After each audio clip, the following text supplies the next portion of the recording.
And to trending now. Well, what's hot on social media are Australians behaving badly with this coronavirus panic. I mean, brawling in the supermarket over the last rolls of toilet paper, and now fighting on public transport over coughing. I coughed inside my mouth. Yeah, you're disgusting too. Are you serious? Did you just cough at me? Yeah.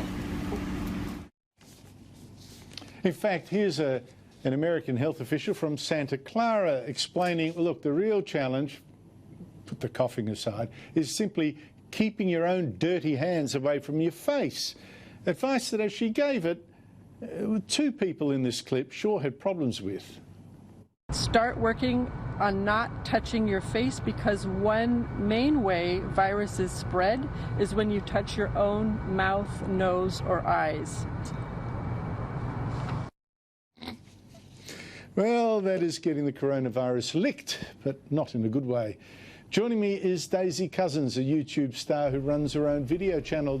Daisy, lovely to see you again after your triumphal tour of America, and I notice you're going back again to give a talk again. On social media, is the coronavirus a big problem? Is it a joke? Or is it an insight into how badly humans react to a scare? Look, social media has been a bit of a mixture of reactions when it comes to the coronavirus. Of course, there's been a little bit of panic, sort of doomsday people having a bit of a scream.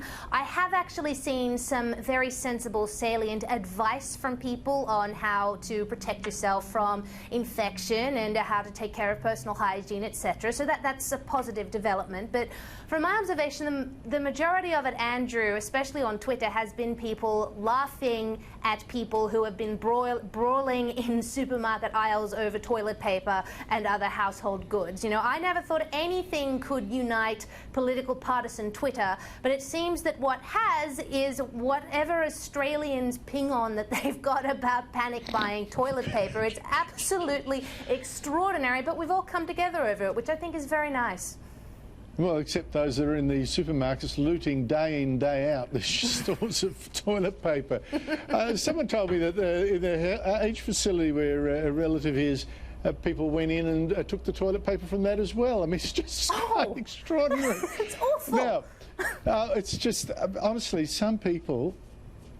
Anyway, talking about people with very bad reactions to things, Daisy, journalists on the online Guardian Australia have joined Guardian colleagues in Britain and the US, more than 300 in all, to sign a petition to their British bosses protesting against their paper's pattern of publishing transphobic content. That's how they see it, transphobic content. And this news comes after star Guardian columnist Suzanne Moore wrote a column saying that women should have safe spaces from men, including transgender women born as men. And she said, it is said that sex is merely assigned at birth rather than being a material fact. Sex is not a feeling. Female is a biological classification that applies to all living species.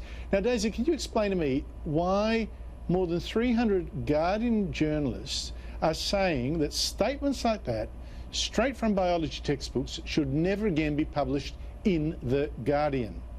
Look, it's pretty extraordinary, Andrew, that these journalists, these supposed purveyors of fact, are so opposed to having some of the most basic facts in the world cited in their own publication. I just find that very ironic. But what we've got to remember here is that, as we know, the trans lobby is a particularly litigious, aggressive group of people, and when they decide they want to do something, they're fairly Machiavellian. And what they have started to do over the last couple of years is really muddy the water between sex and gender. Now, it used to be, when it came to radical gender theory, that they were perfectly happy to differentiate between gender and biological sex. You know, sex being inherent to our biology and gender being, you know, how we think, how we behave, how we've potentially been socialized, etc., etc. But what I've noticed over the last sort of 2 years is that they've started using the words gender and sex interchangeably, you know, in an attempt to make sex seem somehow fluid in the same way they believe gender is. That's why they've started talking about sex assigned at birth instead of gender assigned at birth, and that's the issue that Susan that has with this whole thing. Now, one of the reasons they've done this, Andrew, is to erode any kind of logical opposition to having trans women, so biological men who have transitioned, to having trans women enter women's spaces. And that's where the whole trans women are women mantra comes from. But the thing is, Andrew, trans women are not women. They are trans women. A woman is an adult human female. That is the difference between a woman and a trans woman, and a trans woman. And unless you think that one group is lesser than the other, which I certainly don't, and I know you certainly don't, then there should be no issue whatsoever between distinguishing the two.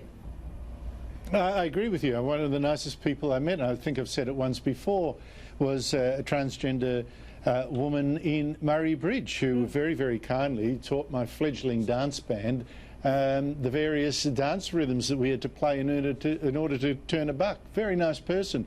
But listen, I wonder whether Suzanne Moore actually has a point about safe spaces. She cites the case of Karen White, a transgender woman with a penis who was jailed for sex crimes, asked to go to a women's prison, and there sexually assaulted another woman.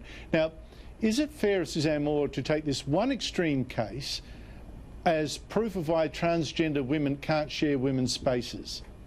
Oh yes, I think it's absolutely fair, because it shouldn't happen even once. Not even once should women, biological women, be put in this situation. Women's spaces were created to protect women from this kind of predatory behaviour, not to enable it. And, you know, this isn't the first time this has happened. Just very recently, again in the UK, a pedophile who had abused 15 minors was released from prison because they had decided to transition to a woman and had been taking female hormones, the argument being that because they had less testosterone, that somehow made them less of a threat. There is some police forces for certain councils in the UK who've started allowing rapists to record their gender as female if they want when they're arrested, as if that won't cause any problems down the track. You know, this should not happen even once, and it's why, Andrew, I've been saying this for ages, transgender ideology is the absolute antithesis of intersectional feminism, even though they try to kind of virtue signal and conflate the two. You know, you cannot willfully claim you're an advocate for women, but at the same time put the needs and feelings and wants of biological men who may or may not be acting in good faith against the needs and wants of biological women. It makes absolutely no sense, and I have no idea how these modern fourth wave feminists don't realize that. But Daisy, you know, for me, worse than what you say, the radical transgender theory and all that, far worse. Like, you can have a debate. As long as you can have a debate, they can have their point of view. There will be people that don't agree with our point of view. You know, you can have that.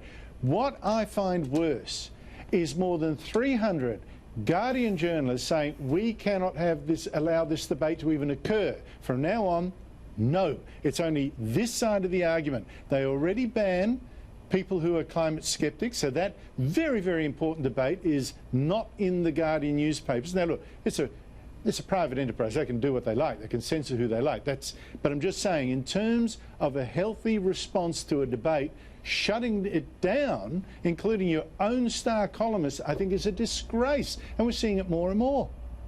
Oh, I completely agree. This idea that some things are not up for debate has always been to the detriment of human beings. I mean, certainly with climate change, that's the ultimate leftist sacred cow that you're not allowed to have an opposing opinion on. You're not even allowed to be a centrist, Andrew, on climate change. I mean, I've seen radical leftists not so jokingly throwing around the terms climate courts and climate criminals and saying they're going to charge climate criminals sometime in the future when allegedly they win, and they're not entirely joking when they say that. There was a couple of years ago when male privilege was the sort of in vogue thing for feminists to talk about. Feminists like Clementine Ford and Amy McMahon tried to say that male privilege was not up for debate, you know, and now we're seeing it with the transgender lobby that, you know, that trans women are women is not up for debate. Well, why? Why are these things not up for debate? Who is putting the moral value on them? The reason is that obviously they fear losing the debate, and that's what I always feel is the first reason for any ban on it. Just quickly, I'm running out of time, but I just quickly need to ask you about this, because we've talked about the bad, let's talk about the very good.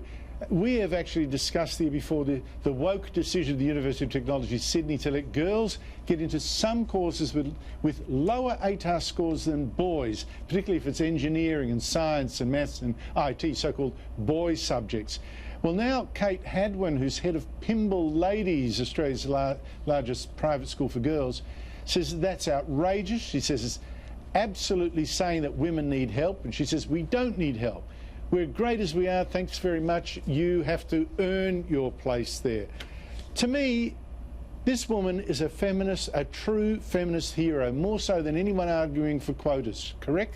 Oh, absolutely. That is what a feminist looks like, as they say, and she is going to get attacked for that. You know, the gender quota affirmative action feminist crowd are going to absolutely rip her to shreds over that. So she's extremely brave for coming out and voicing that. It is unbelievably patronising to say you should lower the ATARs of girls so they could get into STEM. I mean, there's been a massive push over the past few years to get more and more girls to do STEM. Like, so many incentives, and guess what? They're still not doing it. Maybe these affirmative action feminists need to sort of get over their panic that girls are not making the exact same choices as boys, and maybe just acknowledge that on average, perhaps girls just have different interests that are equally important. Absolutely correct. If they're not complaining about being able to not being able to get into these courses, why push it? I don't understand it. I mean, the same would, you know, what are you going to start pushing more boys to get into nursing or something? Just let people make their own decisions. Daisy Cousens,